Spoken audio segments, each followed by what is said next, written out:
Bismillahirrahmanirrahim. Assalamualaikum warahmatullahi wabarakatuh. Jumpa lagi dengan saya di Abil Maiwa Channel. Jadi channel ini merupakan channel pendidikan teman-teman, tempat kita berbagi tentang aplikasi pendidikan, Microsoft Office, serta tips dan trik. Jadi di video kali ini teman-teman, kembali lagi admin akan berbagi sebuah video tutorial atau video informasi P3K di tahun 2021, yang mana judul video admin di sini adalah 35 data penting guru honorer yang akan terinput di akun pendaftaran guru P3K pada saat teman-teman membuat akun atau memilih formasi guru P3K. Seperti itu teman-teman ya. Nah, di sini teman-teman, selain kita atau teman-teman guru honorer akan mengunggah dokumen, ada sekitar 7 atau 8 dokumen yang teman-teman akan unggah.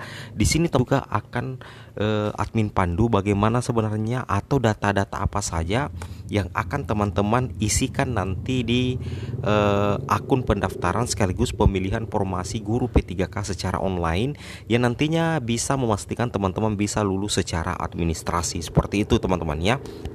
Nah, perlu teman-teman pahami bahwa panduan yang admin gunakan di sini adalah panduan tahun 2019, karena panduan untuk tahun 2021 itu belum bisa di-download. Namun teman-teman tidak usah khawatir, untuk tahun 2019 dengan tahun 2021 itu banyak kesamaan teman-temannya, banyak kesamaan. Oke, tanpa basa-basi lagi kita langsung ke video tutorialnya. Kira-kira 35 data itu yang mana saja teman-teman ya.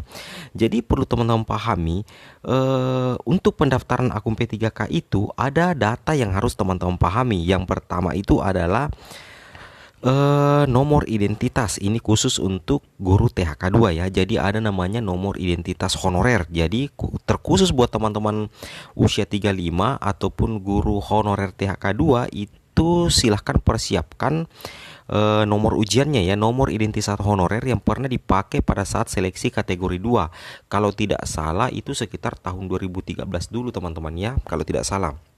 Jadi jangan sampai nomor identitas honorer terutama yang THK2 itu hilang teman-teman ya. Itu data pertama. Kemudian data yang kedua adalah tanggal lahir teman-teman. Jadi ini berlaku untuk teman-teman guru honorer ya, baik itu guru swasta, guru dari guru honorer Dapodik Kemendikbud, THK2 usia 35 atau lulusan PPG. Itu yang perlu teman-teman perhatikan adalah ini tanggal lahir. Jadi tanggal lahir teman-teman itu harus sama dengan tanggal lahir yang ada di jasa dan tanggal lahir yang ada di KTP. Seperti itu teman-teman ya. Kemudian data berikutnya yang harus valid dan harus teman-teman pahami adalah nomor induk kependudukan atau KTP ya. Di sini saya lingkari. Jadi sudah bukan rahasia umum lagi bahwa KTP itu harus valid teman-teman. Dalam artian valid adalah harus terkoneksi dengan data yang ada di Dapodik, dengan data yang ada di Dukcapil. Jadi data yang ada di server Dapodik Dasmen itu harus relevan dengan data yang ada di Dukcapil. Nah, sehingga secara otomatis pada saat teman-teman melakukan proses pendaftaran atau pembuatan akun guru P3K itu teman-teman tidak mengalami kendala atau masalah yang berarti seperti itu. Kemudian berikutnya adalah nomor kartu keluarga. Di sini saya lingkar lagi. Data berikutnya yang harus teman-teman pahami adalah nomor kartu keluarga. Jadi antara KTP dengan NIK NIK KTP dengan NIK kepala keluarga atau NIK nomor kartu keluarga itu harus valid teman-teman. Maksudnya valid di sini adalah data yang ada di Dapodik, data KTP, data NIK yang ada di Dapodik itu harus sama dengan data yang ada di Dukcapil. Nah, persoalannya jika seandainya data NIK dengan data KTP itu berbeda, maka teman-teman harus segera melaporkan ke pihak Dukcapil agar segera diselesaikan persoalan ini sebelum pendaftaran guru P3K dimulai. Seperti itu teman-teman ya. Oke, kalau begitu kita lanjut ke data berikutnya karena masih banyak data yang harus teman-teman pahami ya. Oke, data berikutnya teman-teman adalah ini NIK ya, NIK. Jadi data berikutnya adalah NIK. Ini pada saat teman-teman akan menginputkan beberapa data penting di akun pendaftaran guru P3K, maka ada banyak sekali data yang harus teman-teman isi ya. Yang pertama itu adalah NIK lagi teman-teman ya. Di sini teman-teman harus isi NIK. Kemudian nomor peserta ujian THK2. Jadi ini khusus untuk THK2 atau teman-teman guru usia 35 yang juga termasuk kategori 2 ya. Kemudian asal instansi, ini data yang harus teman-teman isi juga adalah asal instansi, mungkin kabupaten atau provinsi ya, seperti itu teman-teman ya. Kemudian nama sesuai identitas. Maksudnya nama sesuai dengan identitas itu adalah nama tanpa gelar, itu yang sesuai dengan ijazah ya. Di sini harus sesuai dengan ijazah. Kemudian data berikutnya harus teman-teman isi adalah tempat lahir teman-teman ya. Jadi tempat lahir itu harus sesuai dengan ijazah juga, seperti itu. Kemudian berikutnya tanggal lahir teman-teman ya. Di sini jelas tanggal lahir teman-teman itu harus valid juga ya. Jadi tanggal lahir yang harus teman-teman isi atau terisi secara otomatis itu harus sesuai dengan ijazah. Di sini keterangannya tanggal lahir sesuai yang tertulis pada ijazah, seperti itu teman-teman ya. Kemudian kita lanjut lagi. Di sini jelas teman-teman ya. Di sini jelas bahwa akan ada penginputan email. Ini yang sering sekali admin bilang bahwa teman-teman silakan buat email yang valid ya. Usahakan buat email yang valid. Buat email yang bisa menerima pesan atau teman-teman bisa akses, seperti itu ya. Kemudian setelah teman-teman buat email, teman-teman bisa buat password ya. Jadi password akun itu bukan atau tidak harus sama dengan password email ya. Kemudian ada konfirmasi paspor, itu juga harus diisi. Setelah itu ada pertanyaan pengaman 1, jawaban pertanyaan pengaman 1, dan jawaban pertanyaan pengaman 2. Jadi teman-teman harus pahami bahwa untuk pertanyaan pengaman dengan pertanyaan pengaman 2 itu sudah disediakan di menu pendaftaran teman-teman. Jadi nantinya teman-teman silahkan pilih kira-kira mana pertanyaan pengaman yang menurut teman-teman gampang untuk teman-teman jawab pada saat lupa password atau gampang teman-teman ingat. Seperti itu maksud admin. Kemudian data berikutnya yang tidak boleh disepelekan adalah captcha ya. Ini captcha sering sekali muncul, jangan sampai salah isi A9D7, itu teman-teman harus sesuaikan dengan perintah kode bukan robot yang telah disediakan. Seperti itu teman-teman ya. Oke, kita coba lanjut teman-teman ya. Kita coba lanjut di sini. Ini yang kita jelaskan tadi bahwa ada nama tanpa gelar yang akan teman-teman isi. Kemudian tempat lahir, tanggal lahir, jenis kelamin, email ya. Jadi masukkan email aktif dan valid ya. Ini email, ini penting sekali, makanya admin tandai ya. Email itu harus aktif dan valid. Nah, jangan masukkan email yang abal-abal teman-teman ya. Kemudian untuk password, maksudnya di sini bukan password email ya, bukan password email, tapi ini adalah password akun teman-teman ya, password akun guru P3K. Jadi teman-teman harus masukkan password yang mudah diingat ya. Harap catat dan simpan password Anda karena akan digunakan untuk login. Seperti itu teman-teman ya. Kemudian di sini yang saya bilang tadi atau admin bilang tadi bahwa ada pertanyaan pengaman 1, kemudian pertanyaan pengaman 2. Ini disediakan teman-teman sebenarnya.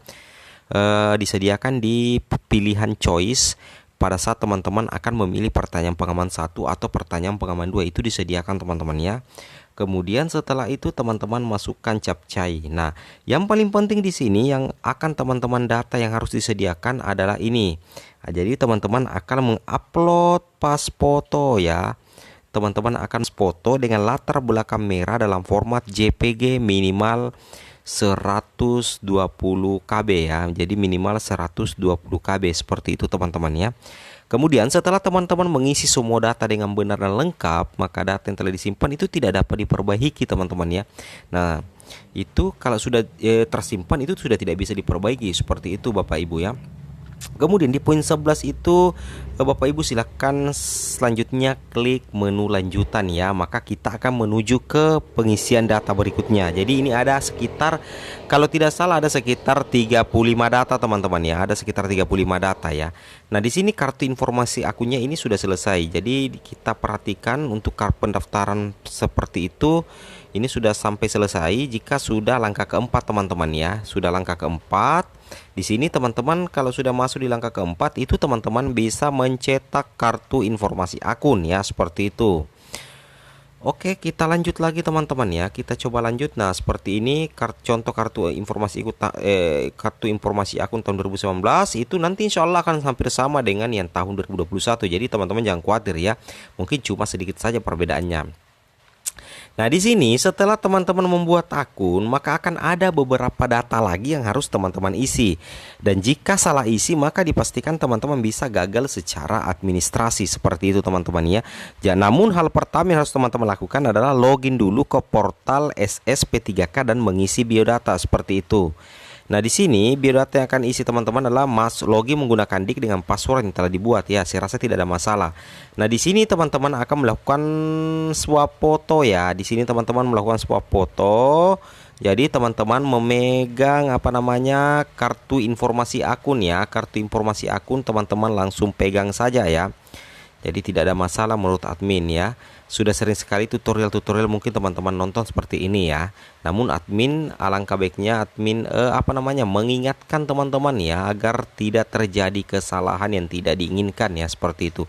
Jadi ini ada kartu informasi akun dan ada KTP ya. Itu di ini ya, ini yang admin coret seperti ini. Nah, seperti itu teman-teman ya, harus diperhatikan, jangan dipandang remeh teman-teman ya pada saat melakukan unggah swafoto seperti itu. Oke, setelah itu tibalah kita ke pengisian atau mendaftar atau melamar formasi teman-teman ya. Nah, di sini ada banyak sekali data yang akan terisi ya, atau data penting yang harus teman-teman perhatikan di sini. Jadi kita perbesar sedikit ya, seperti ini tampilannya ya. Mungkin sudah jelas teman-teman ya.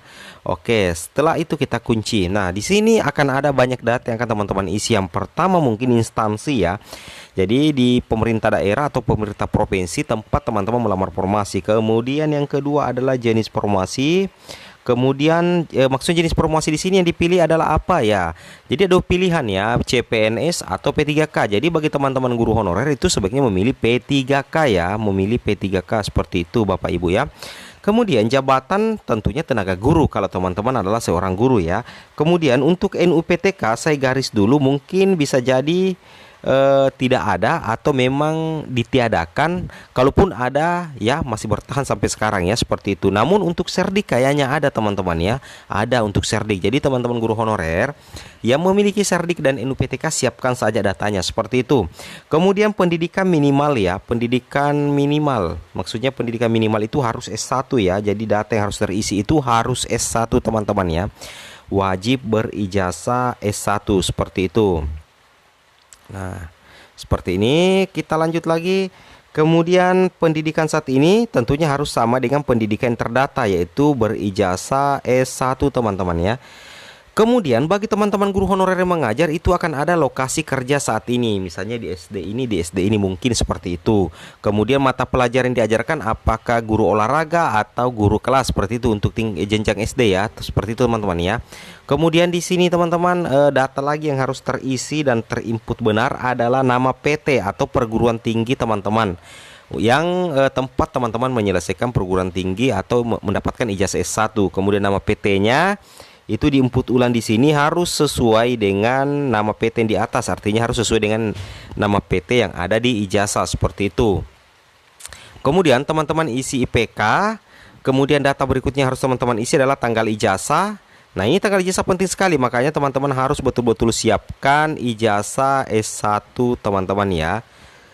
Siapkan ijazah terakhirnya agar nantinya teman-teman tidak salah memilih tanggal ijazah ya. Maksudnya tanggal ijazah selesai ya kalau tidak salah ya, seperti itu. Kemudian nomor ijazah. Jadi nomor ijazah teman-teman itu biasanya ada di sudut kiri atas atau sudut kanan atas ya. Seperti itu teman-teman ya, atau Bapak Ibu. Jadi nomor ijazah harus betul-betul diperhatikan. Nah, jadi untuk masalah ijazah ada pada saat teman-teman memilih formasi, mulai dari nama PT sesuai ijazah, IPK, tanggal ijazah, nomor ijazah, dan tahun lulus teman-teman ya. Tahun lulus S1 maksudnya di sini. Jadi di sini tahun lulusnya maksudnya tahun lulus S1. Jadi 1 2 3 4 5 6 ada 6 data yang berkaitan dengan ijazah yang harus valid. Nah, jika di sini bermasalah maka itu akan berakibat fatal. Teman-teman tidak bisa lanjut ke tes kompetensi ya. Bisa jadi teman-teman gagal menjadi guru ASN P3K. Nah, jadi pertama-tama meskipun teman-teman sudah punya persiapan luar biasa untuk persiapan tes seleksi, namun pada saat seleksi administrasi termasuk pembuatan akun, memilih formasi ternyata salah atau banyak data yang tidak sesuai yang relevan, maka itu teman-teman itu tidak akan bisa lanjut ke tes kompetensi seperti itu dan dianggap gagal. Jadi seperti itu teman-teman. Jadi jangan sepelekan dan admin harap agar teman-teman bisa menonton video ini sampai selesai agar nantinya tidak ada kesalahan seperti itu. Nah, setelah semua data dianggap benar, maka teman-teman silakan memilih memasukkan kode bukan robot ya, sesuaikan dengan perintahnya. Kemudian masukkan di kotak di sini ya. Setelah itu teman-teman silakan klik menu lanjutkan. Ini catatannya, ketika teman-teman sudah memastikan data yang ada atau data yang diinput sebelum itu sudah benar, barulah teman-teman yakin untuk menekan tombol selanjutnya. Seperti itu teman-teman ya. Nah, seperti itu. Nah, di sini penjelasan yang tadi mulai dari tanggal ijazah. Jadi ada beberapa data yang berkaitan dengan ijazah itu di bagian pada saat teman-teman akan memilih formasi, mulai dari nama perguruan tinggi, isi nama perguruan tinggi, nilai IPK terakhir, kemudian tanggal ijazah, kemudian nomor ijazah. Nah, seperti itu teman-teman ya. Jadi betul-betul teman-teman harus perhatikan ya. Jadi itulah 35 data yang sempat admin hitung. Mudah-mudahan tidak salah hitung. Jelasnya sekitar 30 data lebih yang akan menjadi data penentu bagi teman-teman untuk lolos seleksi online administrasi guru P3K di tahun 2021. Seperti itu teman-teman ya. Oke teman-teman, mungkin cukup sampai di sini video informasi saya. Semoga bermanfaat. Jangan lupa like, comment, and subscribe. Saya akhiri dengan ucapan wabillahi taufiq wal hidayah. Assalamualaikum warahmatullahi wabarakatuh.